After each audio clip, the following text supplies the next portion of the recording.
Bonjour, alors on est toujours avec espace vectoriel de dimension finie, deuxième partie. On va démontrer un corollaire du théorème précédent. Si L est une famille libre d'un K espace vectoriel de dimension finie, alors il existe une base B de E qui contient L. On l'appelle théorème de la base incomplète. Ça veut dire quoi? Ça veut dire que si vous avez une famille libre, vous pouvez la compléter de sorte qu'elle devienne une base. Vous pouvez compléter par des vecteurs pour qu'ils deviennent une base. Alors, démonstration, comme E est de dimension finie, comme l'espace est de dimension finie, on l'appelle E, on va prendre une famille, soit G, une famille génératrice de E. Une famille génératrice de E, bien sûr de cardinal fini. Cardinal fini parce que l'espace est de dimension finie. Et on considère la famille G' égale L, notre famille libre, union G. Alors, puisque G est génératrice, L union G est encore génératrice. Pourquoi? Parce que si tout vecteur est combinaison linéaire de G, alors il est combinaison linéaire de L union G. Si vous pouvez écrire un vecteur en fonction de quelques... Si vous pouvez écrire un vecteur de E en fonction de quelques vecteurs de G, alors vous pouvez le faire en fonction de quelques vecteurs de G'. Donc finalement, on dit, G' est génératrice.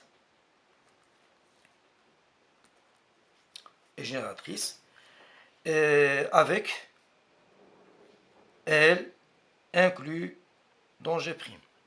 Vous avez une famille libre, une famille génératrice. D'après le théorème, donc le théorème que nous avons démontré la dernière fois, il existe B, une base de E telle que L inclus dans B inclus dans G'. Alors ce qui nous intéresse dans cette histoire, c'est que nous avons pu trouver une base qui contient L. Une base qui contient L. Théorème de la base incomplète. Ensuite, on va démontrer un lemme que nous allons utiliser par la suite. Lemme de Steinitz. C'est quoi ce lemme? Si E est un K espace vectoriel quelconque, et N un antinom nul, Y1 jusqu'à Yn plus 1, Y1 jusqu'à Yn plus 1, X1 jusqu'à Xn sont des vecteurs de E. On a N plus 1 vecteur, Yi, et N vecteurs Xi. Si les N plus 1 vecteurs Yi sont combinaisons linéaires de Xi, chaque vecteur, vous pouvez le mettre comme combinaison linéaire sur, en fonction des Xi, alors la famille Yi est liée. La famille Yi est liée.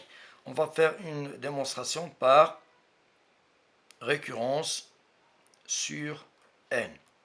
Pour N égale à 1, ça veut dire qu'on a Y1, Y1, Y2, on a N plus 1. N plus 1. Y1, Y2, combinaison linéaire de X1, un seul vecteur. Donc ça veut dire que Y1 s'écrit lambda 1, X1, Y2 s'écrit lambda 2, X1 encore. Alors ce qu'on peut faire ici, multiplier lambda 1, X1 par lambda 2 x1 par lambda 1 et faire la différence. Donc nous aurons lambda 2 y1 moins lambda 1 y2 égale 0. Et on va discuter deux cas. Alors premier cas, si lambda 2 égale 0. Si lambda 2 égale à 0, je reviens ici, alors y2 égale 0. Alors y1, y2 qui est nul, et une famille liée. Si parmi les vecteurs il y a le vecteur nul, la famille est liée. Deuxième cas, donc on est arrivé à la conclusion voulue.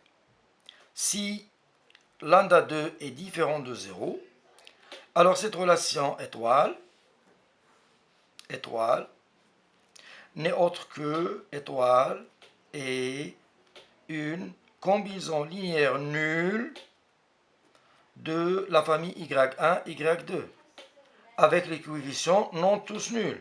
Lambda 2, il est différent de 0. Donc on a pu trouver une combinaison linéaire nulle avec des coefficients non tous nuls. Cela veut dire que Y1, Y2 est lié. Donc dans le cas n égale à 1, si Y1, Y2 sont combinaisons linéaires de X1, alors la famille est liée. Soit n supérieur ou égal à 1, si pour n. Ça veut dire si la proposition est vraie pour n. Si vous avez n plus 1 vecteur sans combinaison linéaire d'une famille qui contient n vecteurs, alors la première famille est liée. On va démontrer pour n plus 1. Alors pour n plus 1, on va prendre maintenant y1 jusqu'à combien? Yn plus 2, qui sont combinaisons linéaires d'une famille xi, 1 inférieur ou égal à i inférieur ou égal à n plus 1. On a ajouté 1 à n ici. Il faut démontrer que la famille est liée. On va démontrer que la famille est liée. Bien.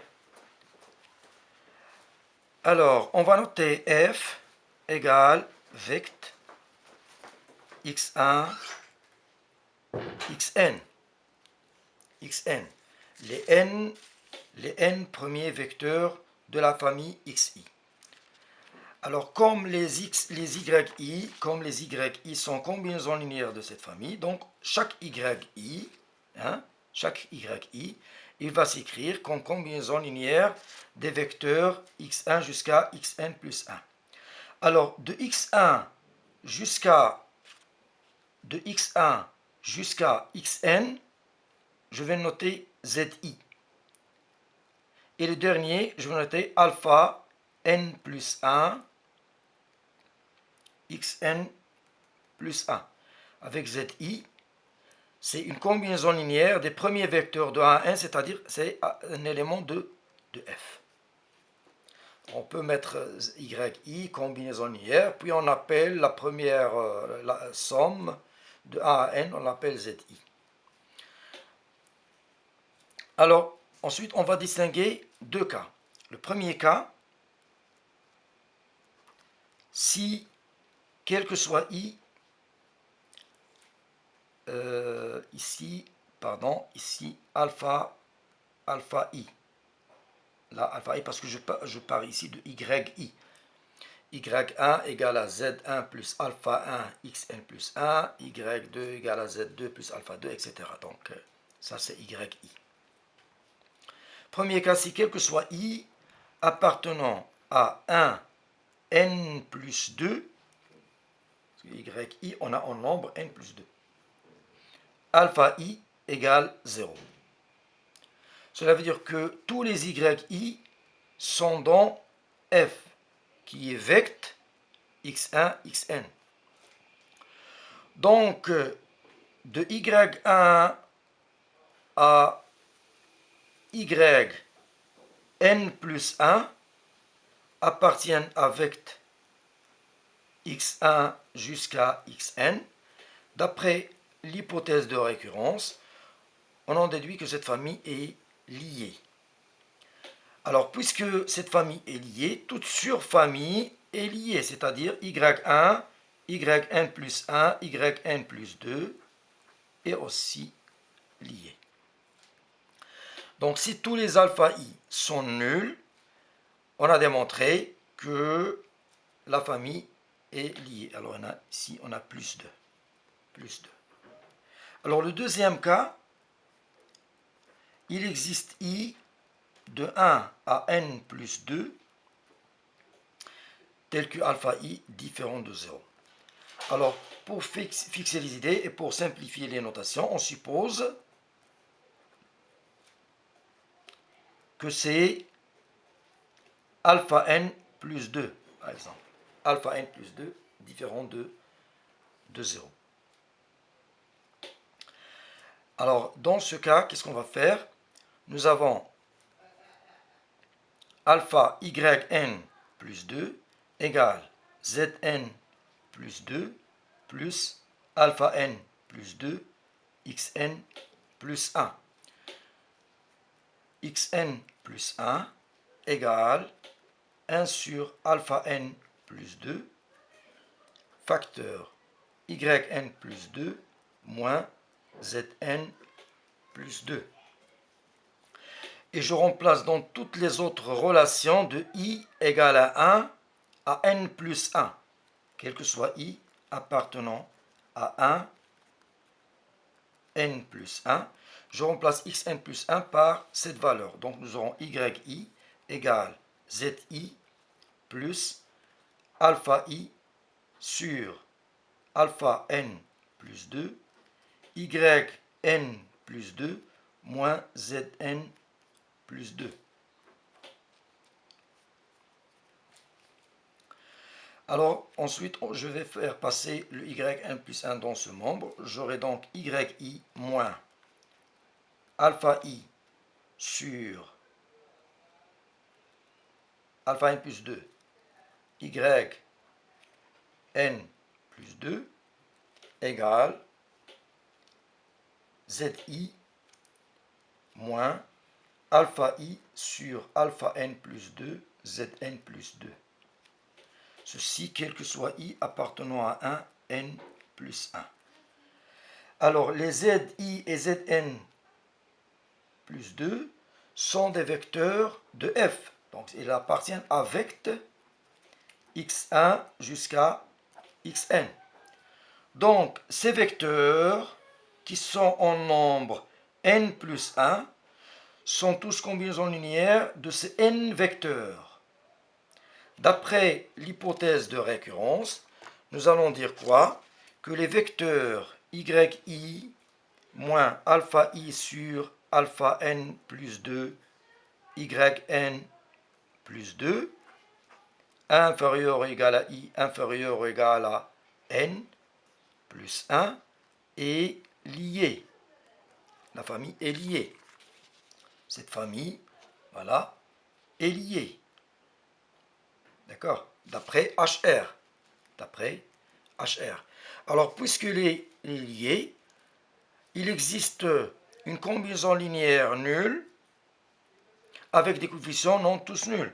Alors, on va écrire somme des lambda i, yi moins alpha i sur alpha n plus 2, yn plus 2, i égale à 1 à n plus 1 égale 0. Je sépare les sommes. La somme de i égale à 1 à n plus 1, lambda i, yi, moins la somme de alpha i sur alpha n plus 2, de i égale à 1 à n plus 1, yn plus 2, alors que je peux factoriser. D'accord? On peut mettre même plus, moins, égale 0. Alors ce coefficient de yn plus 2, on va noter tout simplement lambda n plus 2. Donc nous aurons quoi ici? La somme de i égale à 1 plus 1 lambda i, yi plus lambda n plus 2, yn plus 2 égale à 0. C'est-à-dire c'est une combinaison linéaire nulle des yi de 1 à n plus 2. Avec tous les coefficients sont nuls. Pourquoi ces coefficients sont tous non nuls? Parce que vous avez les lambda i non tous nuls. Parce qu'on vient de dire ici que la famille est liée, donc il existe une combinaison linéaire nulle avec les coefficients non tous nuls. Les lambda i non tous nuls. C'est les lambda i que j'ai ici. Donc la famille yi inférieur ou égal à i inférieur ou égal à n plus 1 est liée. Le théorème donc est démontré.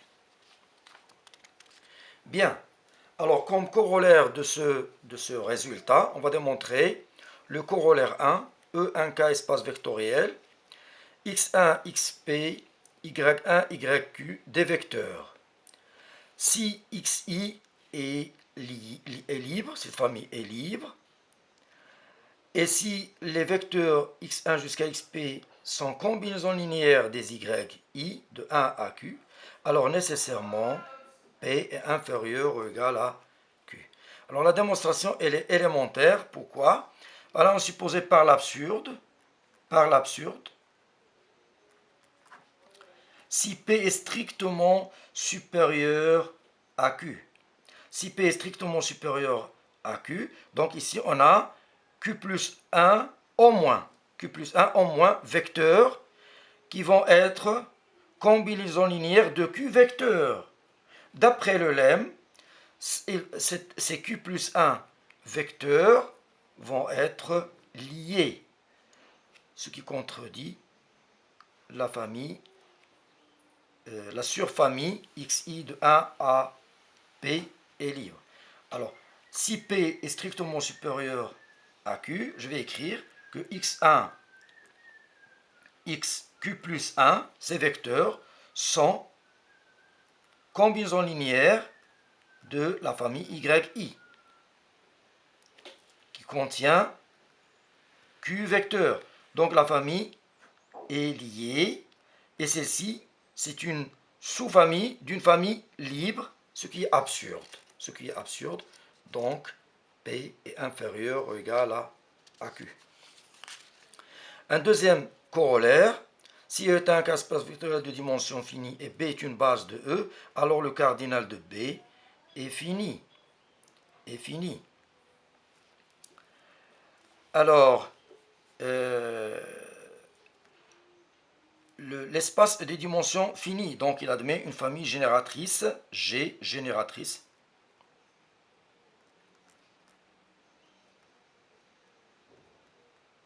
de cardinal fini.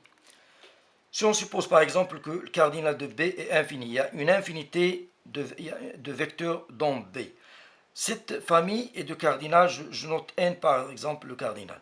Puisque cette famille est infinie, je peux trouver une sous-famille de cardinal n plus 1 qui va être libre. Une sous-famille de cardinal n plus 1 qui va être libre. Puisque G génératrice, ces n plus 1 vecteurs vont être combinaisons linéaires de ces n vecteurs, ce qui contredit donc le lemme que nous avons démontré. Un dernier théorème, c'est le théorème